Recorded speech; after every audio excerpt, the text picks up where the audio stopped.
Today news देख रहे सभी दर्शकों को मेरी तरफ से नमस्कार। तो हरियाणा नगर निगम चुनाव सर पर है और ऐसे में जो सभी प्रत्याशी है वो डोर टू डोर जाकर चुनाव प्रचार कर रहे हैं। ऐसे में इस वक्त मेरे साथ मौजूद है हरियाणा कांग्रेस प्रवक्ता रंजीता मेहता जी। तो सबसे पहले स्वागत है आपका टुडे न्यूज़ में। जी धन्यवाद जी। तो आप डोर टू डोर जाके प्रचार कर रही है, तो आपको कैसा रिस्पांस मिल रहा है?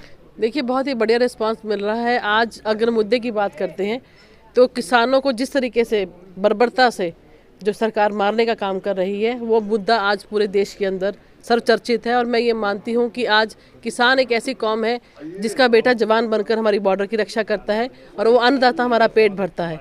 और जिस तरीके से सरकार उनके ऊपर प्रहार कर रही है, जिस तरीके से रोज़ वहाँ पे उनकी हत्याएं हो रही हैं, उनकी लाशें देखने को मिल रही हैं, तो निश्चित तौर पे आज पंचकुला के अंदर, चाहे अम्बाला के अंदर या सोनीपत के अंदर जो चुनाव हो रहे हैं, तो मेन मुद्दा तो किसानों का है। उसके बाद अगर हम बात करते हैं स्थानीय मुद्दों की, बहुत से ऐसे मुद्दे हैं जिसको लेकर पिछले 8 साल से प्रशासन से गुहार लगाई जा रही है और अनदेखी की जा रही है। तो उन्हीं सभी मुद्दों को लेकर हम आज लोगों के बीच में जा रहे हैं। चाहे वो इन्हांसमेंट का मुद्दा है, चाहे वो घग्गर पार का डंपिंग ग्राउंड है उसका मुद्दा है, चाहे यहाँ पे नया मेडिकल कॉलेज खोलने की बात है। यहाँ जितना भी व्यापारी यहाँ आज दुखी है क्योंकि यहाँ ना कोई सब्सिडी है, ना ही व्यापार के लिए यहाँ पे कोई नई चुनौतियाँ दी गई हैं। तो मैं ये मानती हूँ कि जिस तरीके से स्थानीय विधायक से सब लोग परेशान हैं, आज जनता जनार्दन चाहती है कि वापसी कांग्रेस की हो और कांग्रेस का मेयर बने। आप बात कर रहे हैं किसानों की, तो देखा जाए तो कांग्रेस कितना किसानों को सपोर्ट कर रही है। देखा जाए तो किसान खुद कह रहे हैं कि हाँ, भी कांग्रेस इतना एक्टिव नहीं है। बात कर रही है कांग्रेस किसानों की, पर कांग्रेस कितनी दिख रही है किसानों के साथ? मैं ये जानना चाहती हूँ कि आप किसानों की बात करते हैं या नकली किसानों से पूछ के आए हैं?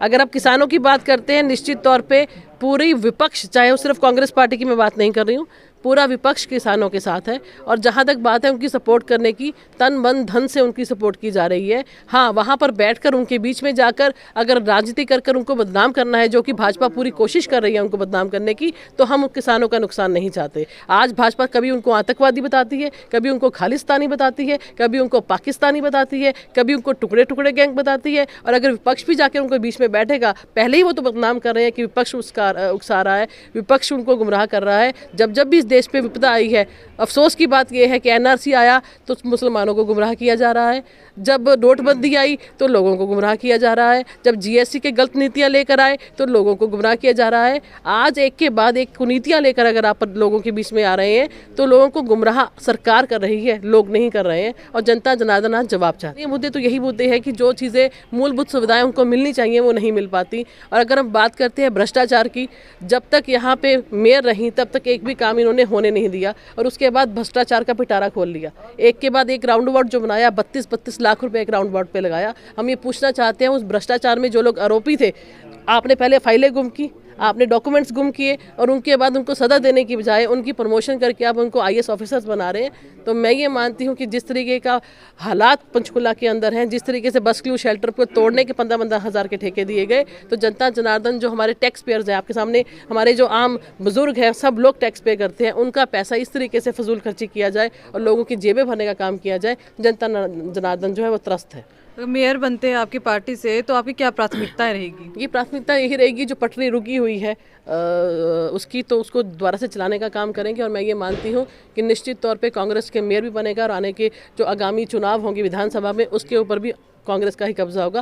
पहले ही ऑलरेडी हमारा कांग्रेस का कब्जा था और हर जगह हमारे ही प्रत्याशी जीते थे। पिछले टेन्योर की अगर बात करते हैं, ये ऐसी निकम्मी सरकार है कि 3 साल से इन्होंने चुनाव ही नहीं कराए और नगर निगम पिछले 3 साल से लवारसों की तरह पड़ा है। आज काम रुके पड़े हैं, लोगों की फाइलें रुकी पड़ी हैं, हाउस टैक्स पे हाउस टैक्स जो है वो लोगों को भेजते जाते हैं और उसके बावजूद उनको जो मूलभूत सुविधाएं मिलनी चाहिए वो नहीं मिल पाती। तो निश्चित तौर पर इन सभी मुद्दों को लेकर हम आज मार्केट में हैं। मैं ये मानती हूँ कि जिस तरीके से मोदी जी ने पूरे देश को गुमराह किया है, जिस तरीके से ज्ञानचंद गुप्ता जी ने 6 साल से जो भ्रष्टाचार यहाँ पर पूरे पंचकुला के अंदर फैलाया हुआ है और जिस तरीके से उनके ऊपर 350 रेडी वालों से लेने के इल्ज़ाम लगे थे, तो निश्चित तौर पे ये मैं मानती हूँ कि ऐसा विधायक और ऐसा मेयर शहर को नहीं चाहिए। तो ये थी हमारे साथ रंजीता मेहता जी, जिनका साफ साफ कहना है कि इनकी जीत होने के बाद बहुत सारे हरियाणा में और पंचकुला में और काफ़ी सारे बदलाव देखने को मिलेंगे। तो जुड़े रहिए हमारे साथ, देखते रहिए टुडे न्यूज़।